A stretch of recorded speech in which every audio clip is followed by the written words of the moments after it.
Queridos amigos, soy Karen Hartglass. Es tiempo de Se Trata de Comida. Hi, everybody. So, my Spanish-speaking friends, maybe you understood what I just said. And I hope I didn't butcher it too much. I'm trying to learn to speak Spanish. But this is Karen Hartglass, and it's time for It's All About Food. I think you knew that. Guess what? I am recording this program from Costa Rica. Those of you who may have been listening to this show over the last 10 years, you'll know that I bought some property in Costa Rica in 2005. I call it jungle property. There's nothing on it except what nature put there: bugs, bees, and animals, lots and lots of lush plants, trees, flowers, fruits, water, lots of water, mucha agua. And I fell in love with this particular place because of its remoteness, because of its solitude, because of the wildlife, the nature, and how relatively undisturbed and undeveloped it was. And I had a plan 15 years ago to not really develop the property, but just to build a little place where I could be one with nature and enjoy eating off the land, lots of fruit. And was it 15 years ago? 14 years ago. A lot of things have happened. I have not realized all my dreams for that piece. And I thought I would talk a little bit about the changes that have gone on. Some of that involves food. And what I want to talk about when I'm talking about Costa Rica, I want to make a disclaimer. I'm not complaining about anything. I love this country. It speaks to me. When I first landed here in the airport in 2004, I felt something. I felt something that resonated strongly with me before I had even stepped out of the plane and looked around. But some of the things I might say are negative, and I'm not complaining. I'm not complaining at all. I'm just making observations and trying to understand humanity and civilization and how interesting things can be all over the place in different locations, and the priorities we have in different places, and the way we perceive things in different places. It's kind of fascinating. It doesn't really give me answers about why we're here and where we're going, but I feel really grateful to be here and to process everything that I see and take in. Now, the reason I'm here this week is to do some administrative work. I have what's called an anonymous corporation. It's a Sociedad Anónima, and that's what I was advised to do when I first bought this property, rather than to buy it outright individually.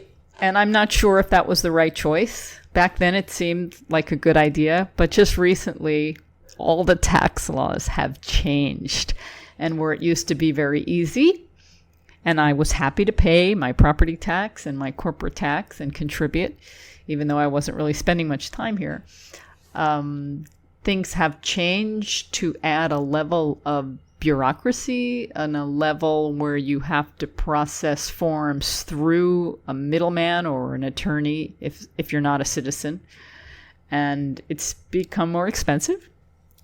And it's really changed things, and I had to run here to take care of those things this week because I couldn't do it remotely.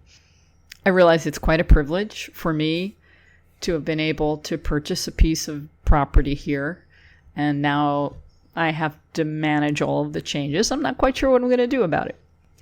And I've been monitoring my emotions while I'm here. So I first came in, I flew into San Jose. I'm not sure if you're familiar with the cities here in Costa Rica. Personally, and this is not a complaint, I find that they are not beautiful, that the architecture seems to, for the most part, seems of very poor quality and not constructed for beauty. And this is in sharp contrast to the tremendous and awe-inspiring beauty that you find here in this country in nature.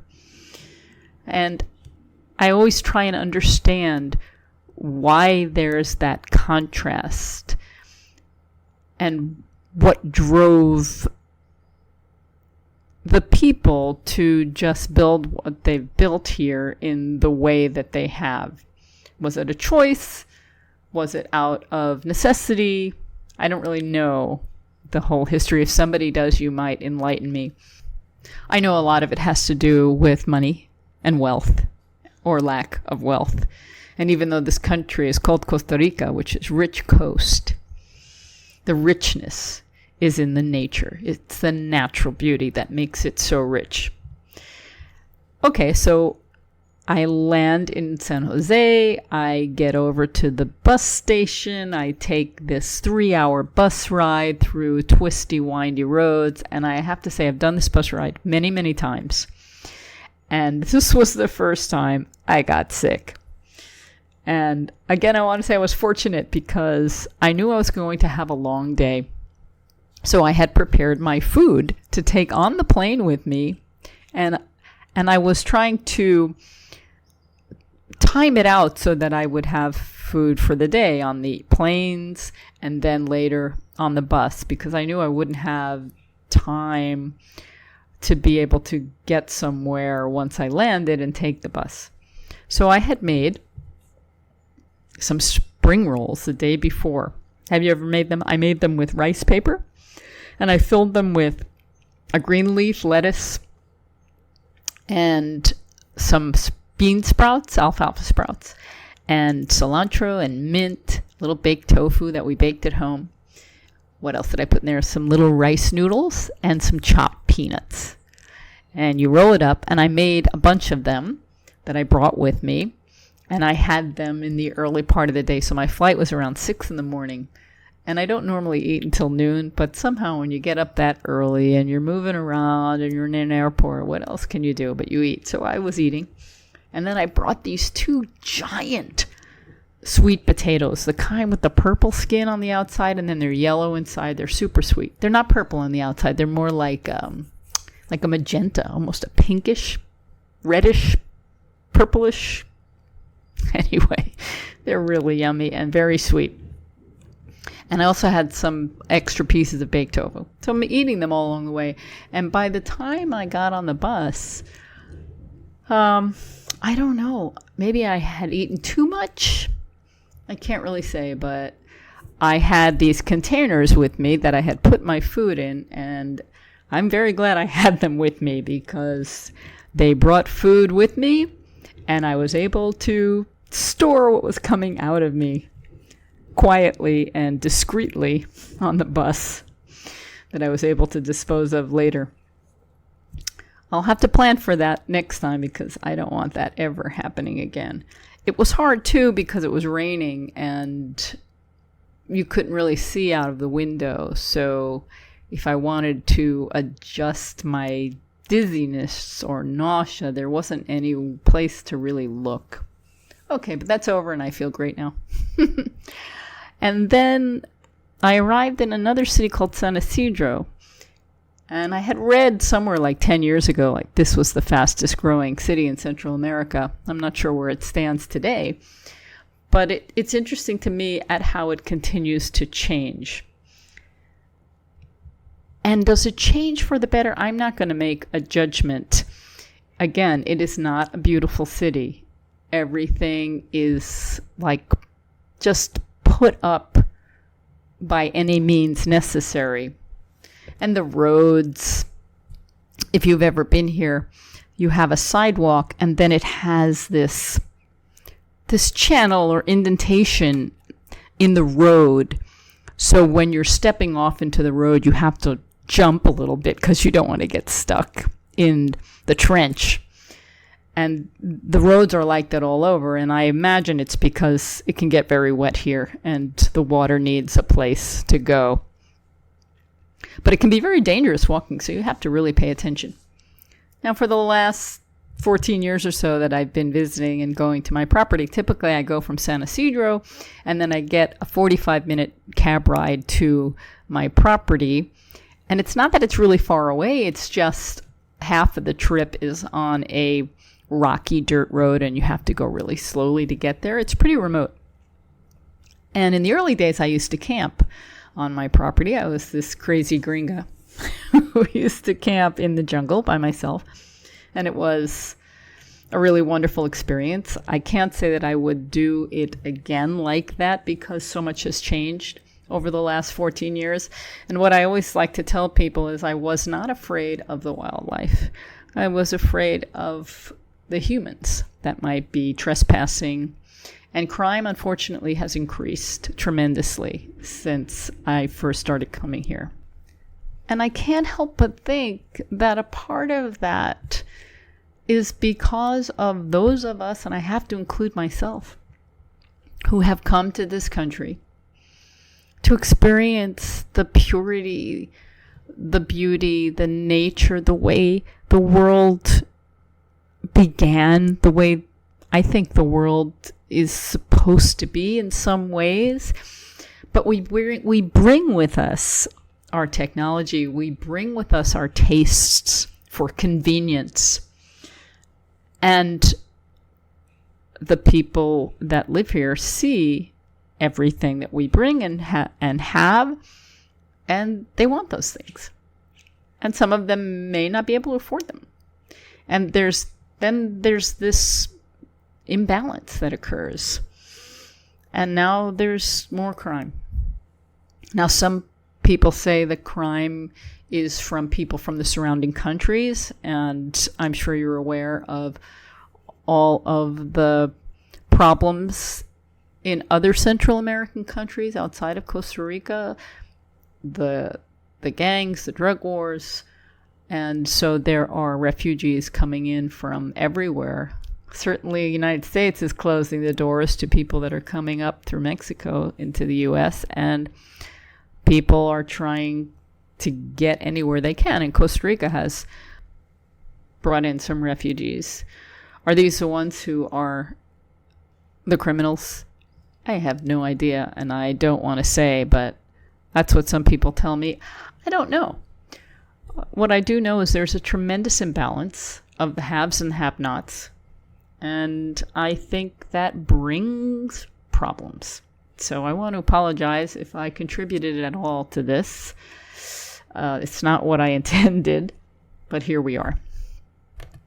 When I first came here, I met an American family, and they still live here, and they were completely raw at the time. They were raw vegans, and I was actually eating a raw vegan diet at the time. I did it for about 2 years, and I met one other woman who was a raw vegan from Manhattan, and I knew another one who also lived in Manhattan. She was looking in Costa Rica for property, and she was also a raw vegan. So we were all these crazy happy raw vegans, and we weren't young. We were in our 40s, and we all had a vision and a dream, and we had a love for this country and the nature, the purity, the wildlife, and a desire to live simply or live more simply and eat a lot of fresh fruit. Something happens when you're on an all raw vegan diet. I don't know what it is, but it happened to me, and you're drawn to tropical places with fresh fruit falling from the trees. I remained close with one of the women. Another one, we bought our property together, and then we divided it off so we each have our own, but we share a piece. And then the other one I haven't really been in touch with. But what I've learned over the past 14 years is we've all taken different paths. We came together with similar dreams, similar desires, apparent similar values, and a lot has changed. And sometimes life happens and it makes it more challenging to go down a path that we expected to go down. For myself, right after I bought this property, about a year later, I had advanced ovarian cancer, and then Gary came into my life, and a lot of things changed. The other women that I met, the family that was living here in Costa Rica, they're still here, but they have gone from raw vegan to vegans eating cooked food to total omnivores where they eat tons of animal food. And then one of the other women moved here, and she was a raw vegan for a long time, and now I believe she's a vegan who eats cooked food, like me. And the other woman that I bought a property with, she is no longer a raw vegan. She went from raw vegan to vegan and now seems to be, I don't know, pescatarian, who occasionally eats some foods with dairy and eggs. I want to say again, I'm not making any judgment. I'm just making observations how we all came together with seemingly the same passions, and changes have occurred over the last 14 years. Why is this important to me, or why does it matter? Because we're living in a crisis. We're at a time where global warming is changing life as we know it. We all need to be doing something about this. And I believe the thing that we can all do is eat a plant diet. And I am always trying to understand why everybody doesn't do that today. Maybe people don't have the knowledge, but many people do have the knowledge, and yet they choose not to act on what seems to be an urgent crisis. And part of that is because they don't believe it. They don't believe that it'll make a difference. They don't believe it'll work. But I really, deep down inside me, I'm searching for answers that I don't think I'll ever have. And in addition to wondering why more people don't make the change, it's even harder to understand for those who were there and understood or appeared to understand would go backwards. And it seems backwards to me to realize it's important to eat plant-based for your health, for the environment, for global warming, for cruelty to animals, and be really passionate about it. And then just act like you never even knew these things or that they mattered, and allow animal products back into your life.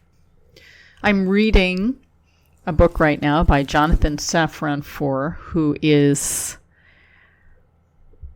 one of the best American writers we have today. His newest book is nonfiction. He's known for his fiction writing as well as his nonfiction. His newest book is called We Are the Weather, Saving the Planet Begins at Breakfast. And I am scheduled to interview him in a couple of weeks on this program. I'm very excited about that.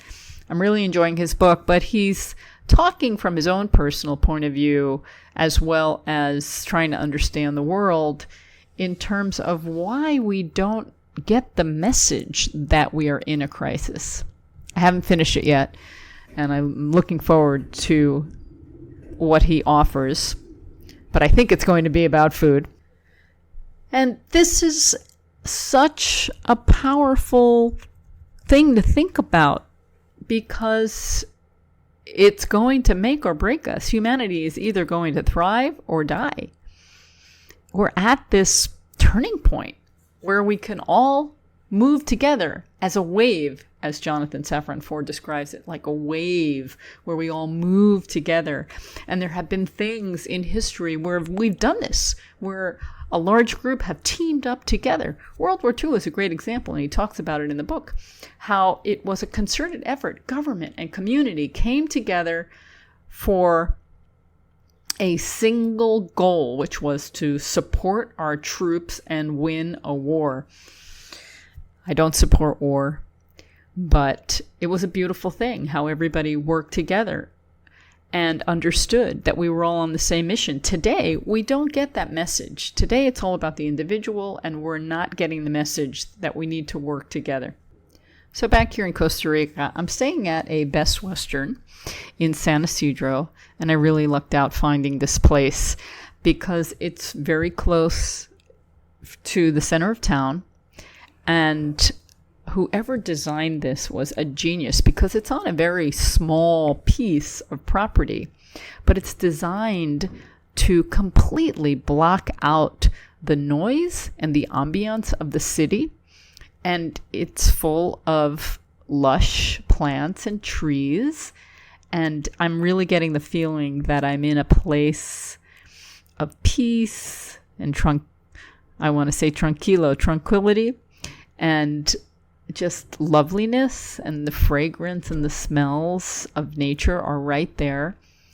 I'm getting what I need from my Costa Rica experience because I've stayed in the center of San Isidro before, and the hotels in the downtown area, they're like the rest of the city. They're not very nice. And I'm not staying at a ritzy hotel, but it was planned well, and I'm very happy to be here. The service is great, and there's not much for me on the menu, but I came for breakfast this morning, and the server remembered me from yesterday when I looked at the menu and I said I want fruit, solamente frutas, without the yogurt. And this morning when I came to my table, he said, frutas? Yes, and I got a gorgeous plate of sliced mango, grapes, papaya, strawberries, apple. Totally fresh, very yummy. Restaurants come and go here, just like in many other places. I remember when I first started coming here, there was this restaurant. I can't remember the name of it, but it was vegetarian. It may have even have been vegan, but it was fantastic. It was very simple, clean food, fresh, and I was so happy to eat there. And it's gone. And there have been other places that have come and gone, and I never know what's going to be here for me when I arrive. But this time I went to a place called Urban Farm, and it has all kinds of food, wraps and bowls and things, and vegetarian and vegan options, and the people there are very knowledgeable about what's in their food. There were lots of vegan options, as I mentioned, and they make some nice smoothies, and I enjoyed one with celery and pineapple. What else was in it? And parsley. It was a really fresh, wonderful drink, and I needed my minerals so badly. I was so glad they offered it. Even here at the hotel, there's one item on the dinner menu called a Mediterranean rice, I think they called it. It's like a Spanish rice, and it had bits of broccoli, cauliflower, pineapple, olives, and raisins in it. Really yummy that they served with a salad. So the food's been good. I also love going to the little grocery stores and buying up some local fresh fruit. I couldn't help but grab and devour an entire papaya yesterday, along with what they call mamachinos here, which we call Rasputins in the States. Are you familiar with them?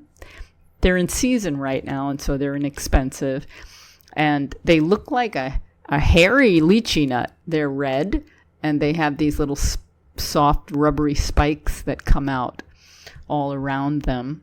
And you peel off the red skin, and inside is a nut covered with the fruity flesh that tastes like juicy fruit gum.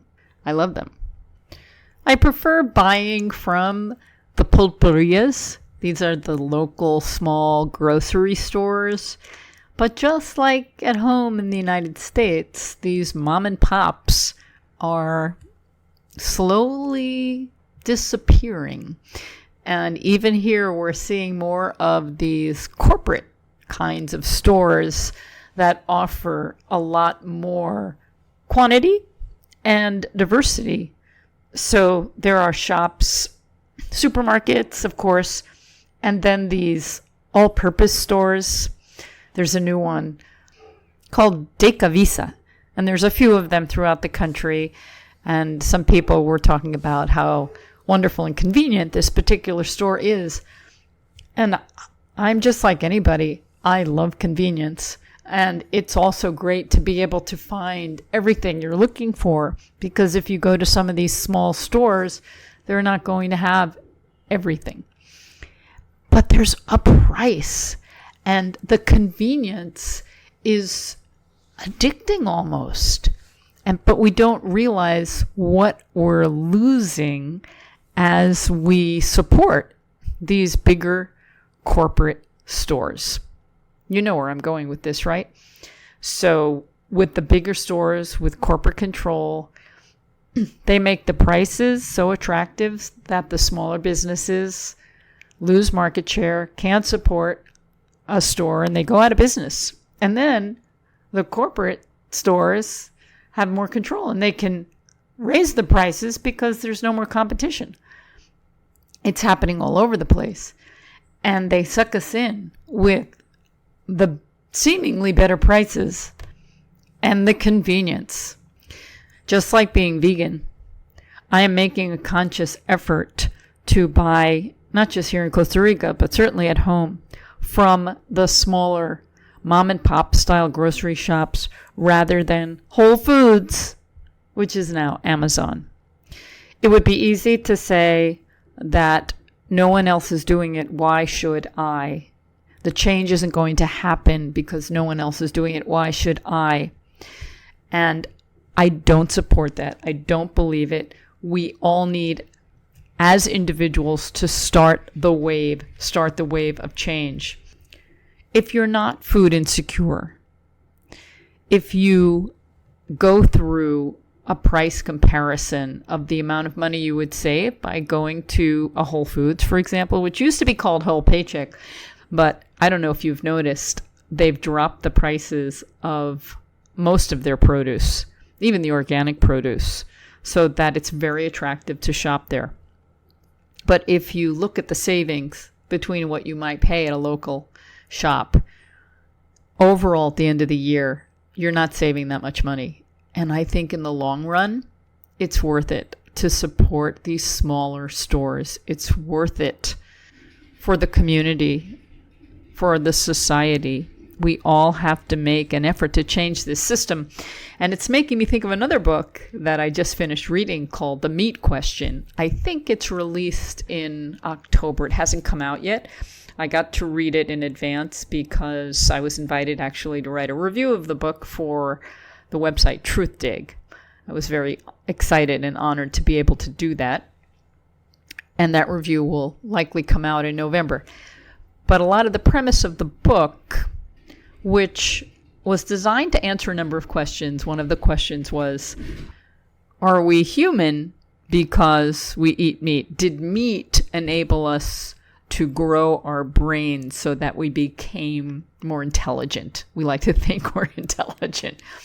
And then another question had to do with the fact that we say that meat consumption is on the rise because affluence is on the rise. And when people have more money, they want to eat more meat. And he evaluated these two questions, and I don't want to give it all away, but he gives very powerful arguments as to why meat did not make us human. Meat is not essential to the human diet. What did make us human was an improvement in the quality of our diets.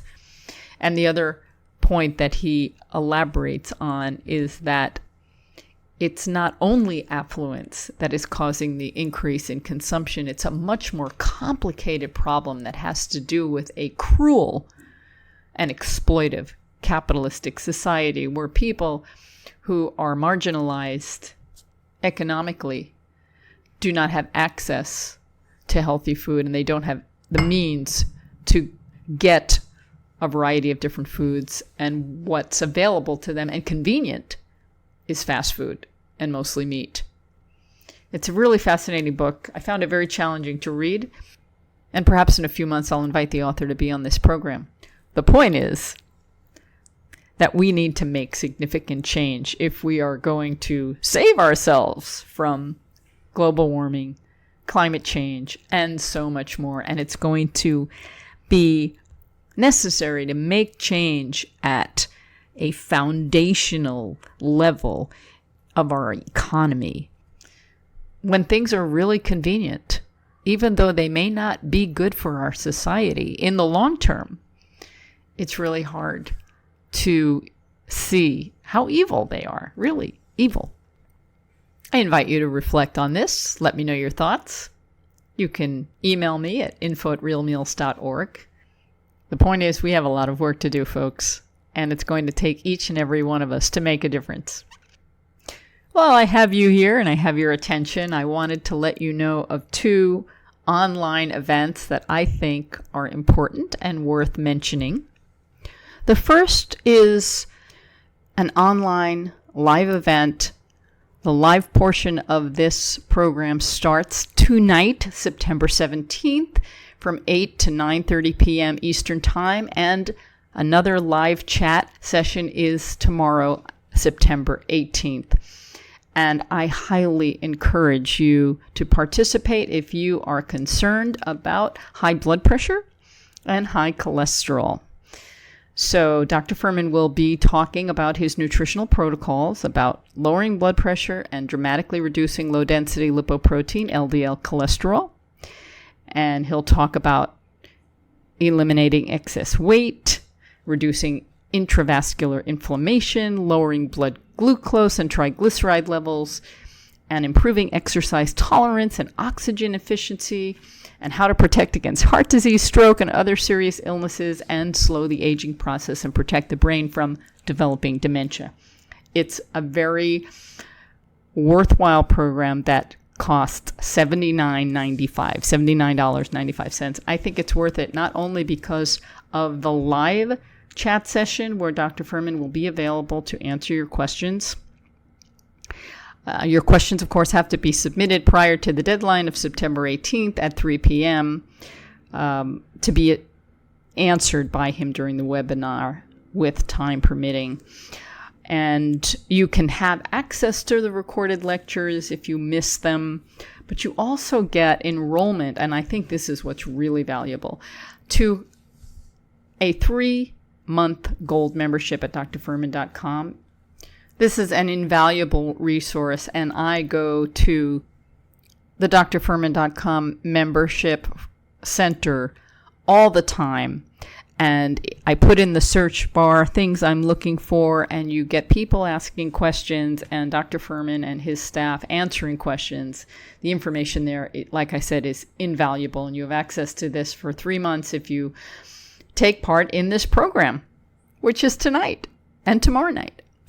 And it's open until mid-October, I think. So even if you joined late, you could get the live sessions that are tonight and tomorrow and still get the bonuses. You know how much of a fan I am of Dr. Fuhrman. He's the real deal. He's genuine, he's sincere, and he's super smart.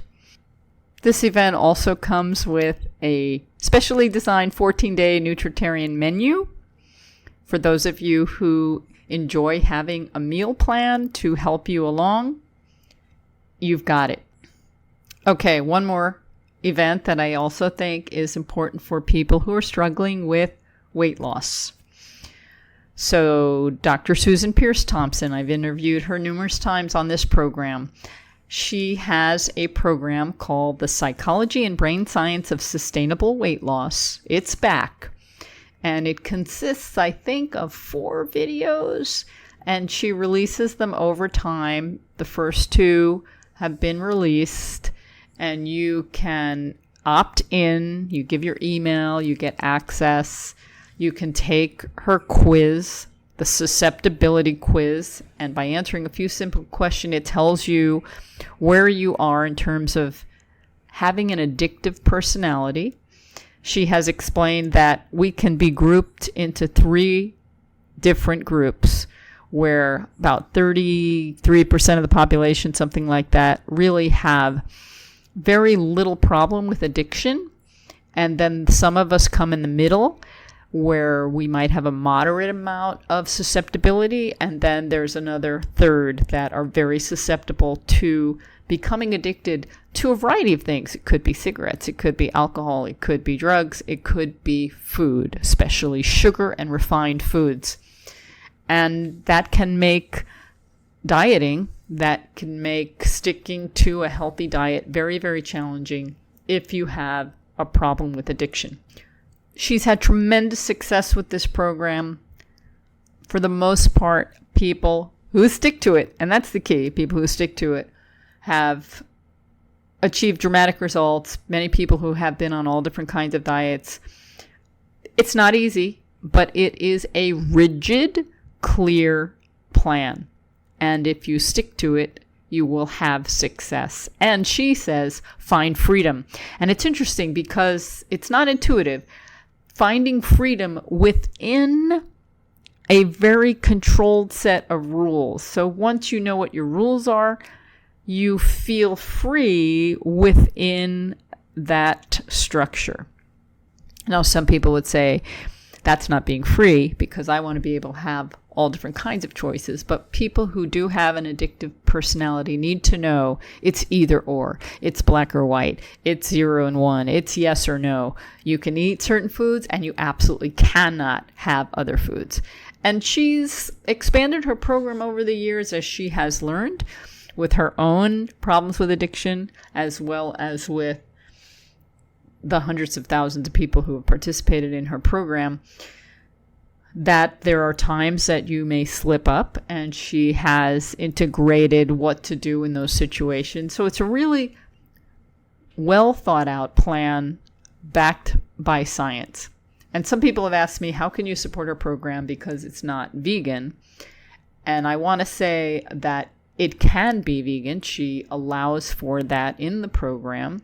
She doesn't tell you that you have to eat animal foods. It's not one of those paleo kind of programs. But she is sensitive to everyone, and her focus is weight loss. And I appreciate that. She'll tell you she's on a plant-based diet. I think it can help many, many people not only lose weight and achieve their normal weight, but also open their minds to the power of plant foods.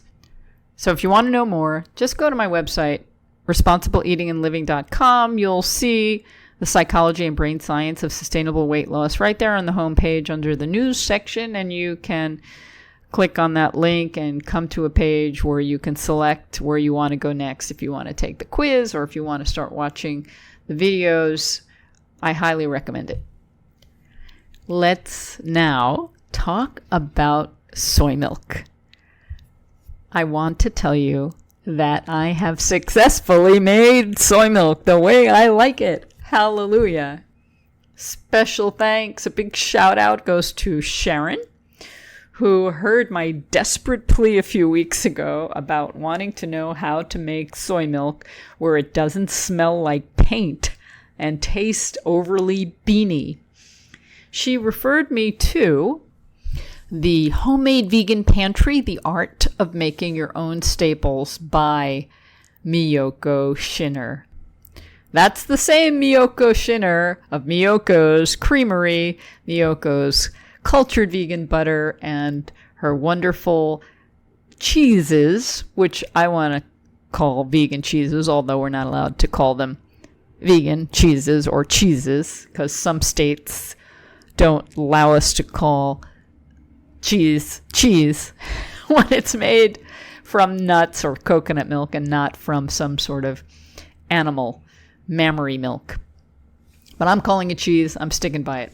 Anyway, Miyoko has a wonderful cookbook. It came out about 4 years ago. I have it, and I forgot that there was a soy milk recipe in there. And she explains in the recipe that the way to make soy milk that doesn't smell like paint or have that extra beany flavor is to do something very simple. Most of the time when we make products with beans, a lot of us like to soak our beans first. It has a lot of digestive advantages to soak beans before cooking them, but that's what you don't want to do. The secret is to take the beans, boil your water, put the beans in the water for about a minute, then let them cool for a half hour. Then you can rinse and drain them, blend them with some more water, and then put them through a sieve or nut milk bag to get rid of the chewy fibrous part. And then take the milk and heat it up again for 5 or 10 minutes. And that's really it. I'm so excited. Thank you so much, Sharon, for letting me know I had the answer all along. Isn't that the moral in The Wizard of Oz? You always had the knowledge to go home, Dorothy. You simply had to find it for yourself. Well, I always had the knowledge to make soy milk. I simply had to go to the shelf and pull out the right cookbook. I'm so excited about it. Not only have I learned the way to make soy milk, but now I have the byproduct of soy milk called okara. I've seen recipes over time in books talking about okara and how you can purchase it in some stores, because there are companies that make soy milk and then they have this leftover product. What do they do with it? Well, they can sell it to those who know how to use it. Okara. And okara is this moist, pulpy substance, and it's used or can be used in lots of things. It's recommended to be used in baked goods, for example. It can be used partly in place of flour and kind of extend the flour somehow. I didn't follow a recipe when I did this, and I made some blueberry muffins, and the result was a major fail. But that's fun sometimes. I ended up eating those muffins, but they didn't have the texture. They were kind of gooey, gel-like inside, not quite muffiny like I would like. But I did add the okara to a vegetable soup, and it gave a really nice creamy flavor. So an easy thing to do with the okara fiber is to add it to soup. And I know I'm going to be doing that a lot. Of course, Miyoko in her cookbook had some nice recipes to make different patties and things with okara. And if I'm going to be making a lot of soy milk now, I'm going to have a lot of okara to play with. And I don't like to waste. So I think I'm going to be discovering fun things to do with okara. Do you have any recipes you want to share? Is something you like to make with okara? I've got to write a song about okara. Okara. Can you hear it? Last but not least, I want to get back to this idea of supporting the mom and pops, the local farmers, the local growers, the local suppliers of our healthy fruits and vegetables. A few weeks ago, Gary and I were walking in our neighborhood, and on Sundays, we have a farmer's market. There's one organic farmer represented from a farm on Long Island called the Garden of Eve. And we got there towards the end of the period when the farmer's market is open. And he didn't have a lot of stuff, and some of it looked not as attractive as you'd see in a grocery store. But we were excited because he had organic corn on the cob, and it's really hard to find organic corn on the cob. If you have a supplier that you could recommend, please let me know. And sometimes when you do see it, it's really, really expensive. Anyway, he had some, and he was kind of apologetic. You could tell that he had been beaten up by reactions to what he offered at his prices. We have unfortunately been trained to like fruits and vegetables that are free of blemishes. In fact, we've been trained in our society not only to think very highly or more highly of perfect looking fruits and vegetables, blemish free and symmetrically shaped. We kind of like that in how we look ourselves, and that causes many people to do all kinds of strange things because they want to look more like this image that we've created of what a perfect person should look like. But getting back to fruits and vegetables, we need to do some work here where we shift what looks good to us. I keep thinking of Joni Mitchell's song, Big Yellow Taxi. Give me spots on my apples, but give me the birds and the bees, please. Spots and imperfections are good things. So back to this farmer who was distributing his wares from the Garden of Eve, he was kind of apologetic that the corn was small and that when you opened it a little, you could see that there weren't a lot of plump, healthy kernels towards the end. It was sort of eaten away. But inside was a delicious corn on the cob. And we bought a few and brought them home and enjoyed every kernel. It was really worth it. We also bought some other things that he had, and I wish that we had bought everything up. We got eggplant and bell peppers, some green onions, and cherry tomatoes that taste like candy, especially those little orange ones. Have you had them? They're the most amazing thing. It's like nature's treat, nature's candy. My message is treat your organic farmer nicely and enjoy the ugly fruits and vegetables that come from the earth that are full of nutrients and are so delicious. I think the more imperfections, the better they are. The beauty is within. I want to bring it all back here to where I am in Costa Rica. And I told you at the beginning of the program, I'm actually here in a little hotel, a Best Western, in the city of San Isidro. And I'm really enjoying this calm space that they have created right here in a very hectic city.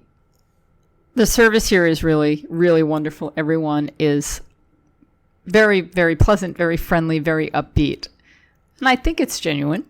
It comes with that pura vida concept that you get when you come to Costa Rica. Everyone says pura vida, pure life. And one thing I noticed, and I want to bring this up because in New York, where I live, autumn is coming up, and that means the leaves are going to turn colors and they are going to fall.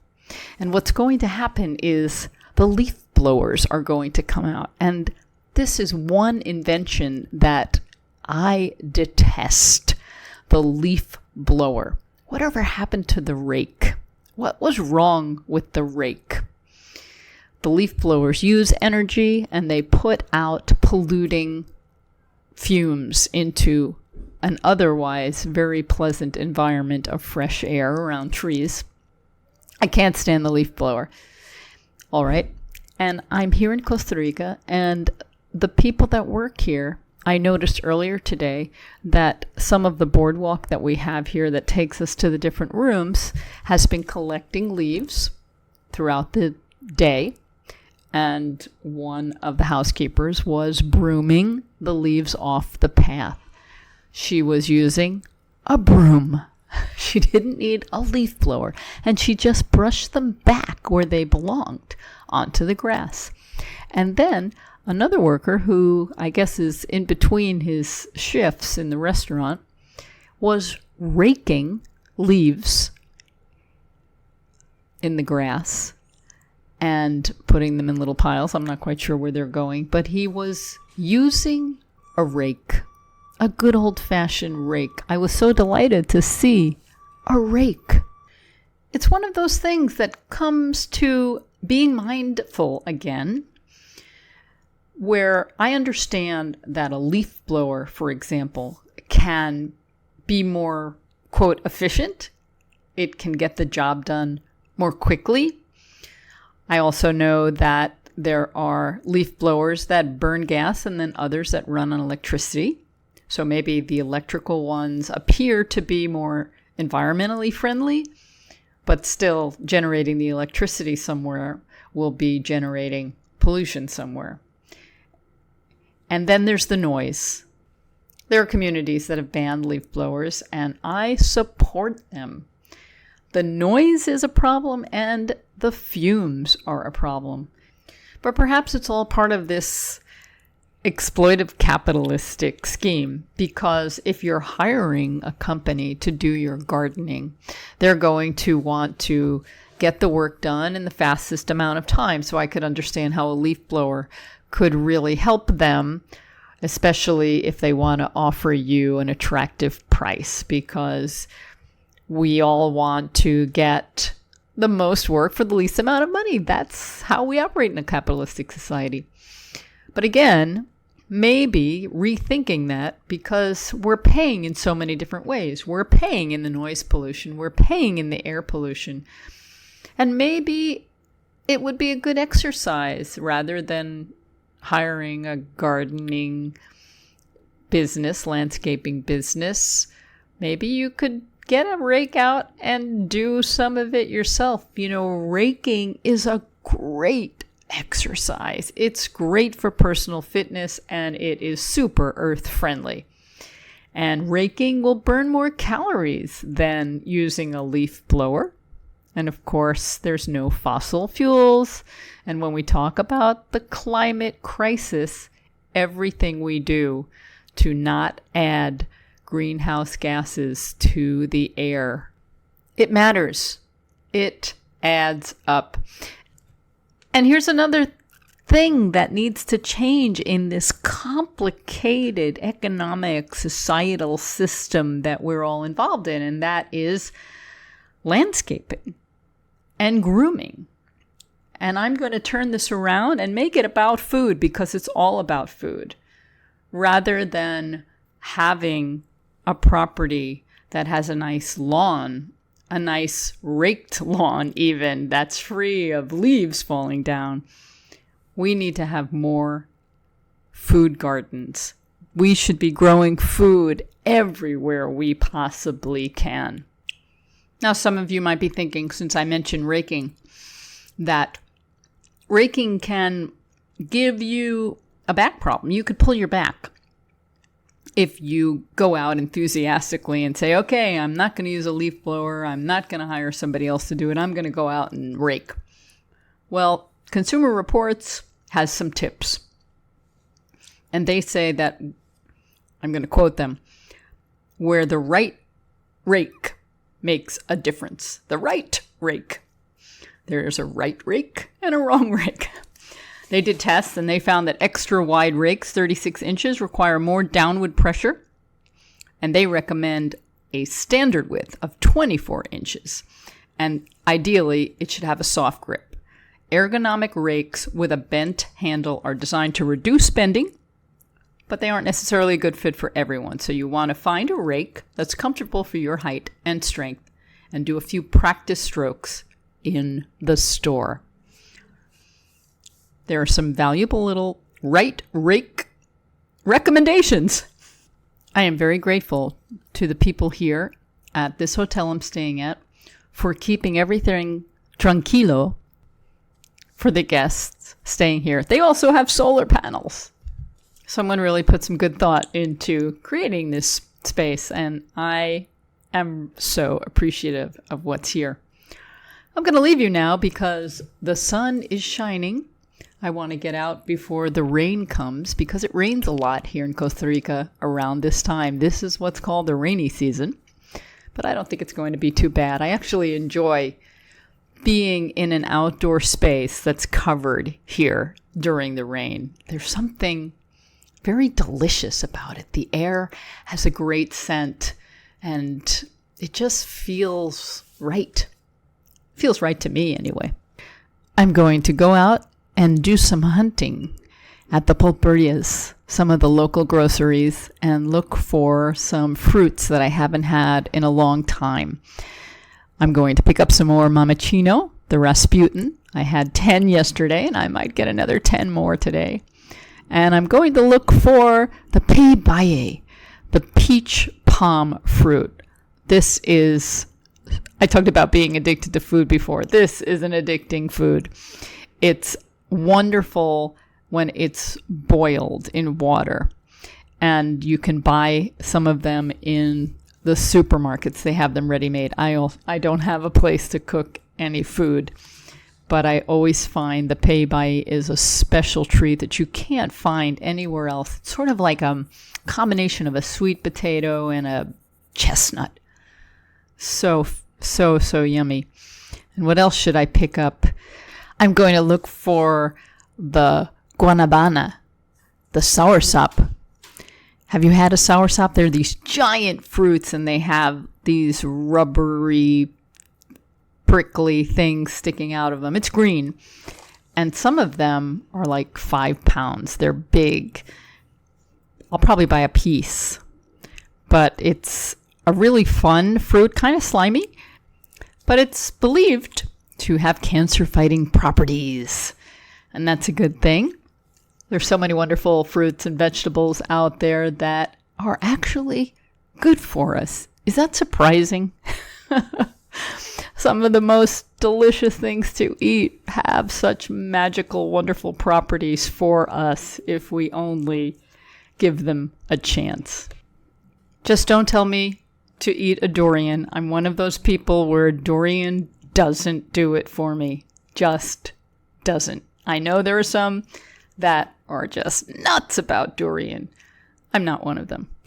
One thing I'm really hoping to find is the guava. And I don't mean guava, I mean guava. It's sometimes called the ice cream bean fruit. And it's a big, long brown pod, maybe about a foot long, and inside are these beans that are covered with a fleshy white fruit, kind of like the mamoncino fruit that I talked about before, but these come in a pod and they taste like juicy fruit too. They're really good. And on my property, I may even cry when I tell you this, there was a guava tree. There were 2 of them actually in one location where I used to camp, and one of them used to talk to me. I communicated with this guava tree. I wasn't ever expecting it to happen, but I felt things from this tree, and when I would return to that space, I felt like I was seeing an old friend. And that tree has since died, I'm sad to say, but I'm hoping to get to know all of its children and grandchildren. So right now I'm going to go hunting for some guava fruit and some other things, and I'll report back, let you know how I did. In the meanwhile, thanks for joining me today here in Costa Rica, talking about food like I always do. Remember, have a delicious